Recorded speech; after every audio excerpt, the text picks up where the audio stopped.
Hi అండి. Welcome to కళా kitchen diaries. ఈరోజు మన వీడియోలో చేదనేది లేకుండా చాలా టేస్టీగా కాకరకాయ వెల్లుల్లి కారం ఎలా ప్రిపేర్ చేసుకోవాలో చూపించబోతున్నాను.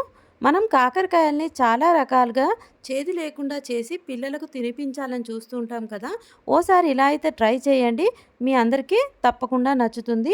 నేను ఈ రెసిపీ కోసం ఒక పావు కేజీ వరకు కాకరకాయలు తీసుకొని ముందుగానే వాటర్‌లో శుభ్రంగా కడిగేసి ఇలా సర్కిల్స్ లాగా కట్ చేసి పెట్టుకున్నాను.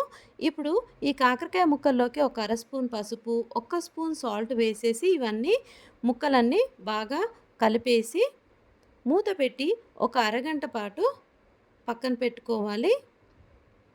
ఇప్పుడు మనము కాకరకాయల కోసం కారం ప్రిపేర్ చేసుకుందాం. దానికోసం స్టవ్ ఆన్ చేసి చిన్న కడాయి పెట్టుకొని అందులోకి ఒక్క స్పూన్ శనగపప్పు, ఒక్క స్పూన్ మినపప్పు వేసుకొని ఇవన్నీ లో ఫ్లేమ్‌లో చక్కగా ఫ్రై చేసుకోవాలి. ఇప్పుడు ఇందులోకి ఒక్క స్పూన్ ధనియాలు కూడా వేసేసి ఇవన్నీ లైట్‌గా వేగిన తర్వాత ఇందులోకి ఒక అర స్పూను జీలకర్ర కూడా వేసేసుకొని ఇవన్నీ ఫ్రై అయిన తర్వాత స్టవ్ ఆపేసి మిక్సీ జార్‌లోకి తీసుకోవాలి.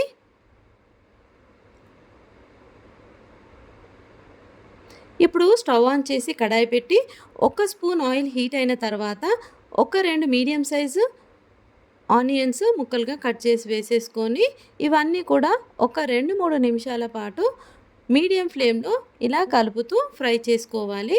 ఇవన్నీ కొద్దిగా లైట్‌గా కలర్ చేంజ్ అయిన తర్వాత ఒక 10 వరకు ఎల్లుల్లిపాయలు పొట్టు తీసి వేసేసుకొని ఇవన్నీ కూడా కొంచెం ఒక 2 నిమిషాల పాటు ఇలా కలుపుతూ ఫ్రై చేసుకోవాలి.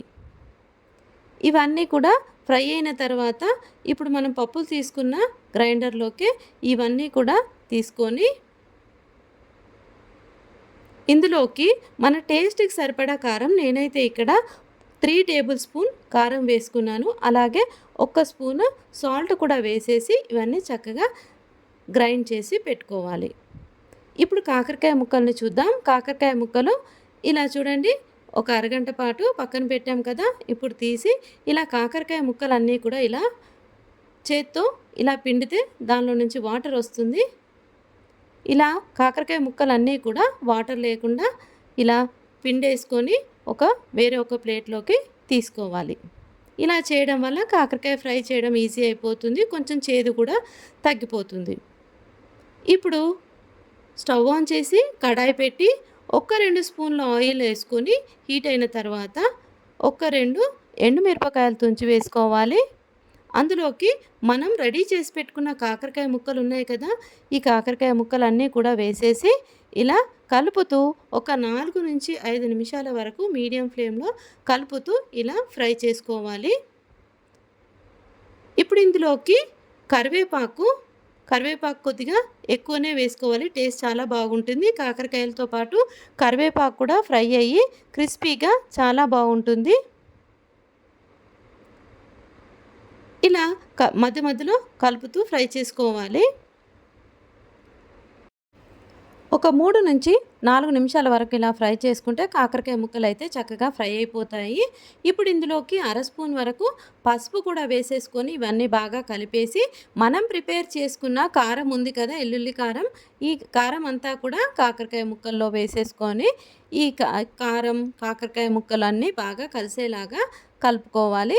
ఇప్పుడు కొంచెం మంట మీడియం ఫ్లేమ్‌లో పెట్టుకొని చక్కగా చూస్తూ కలుపుకోవాలి.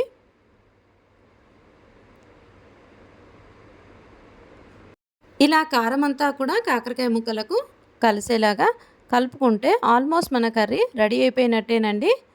ఇప్పుడు స్టవ్ ఆపేసి సర్వ్ చేసుకోవడమే.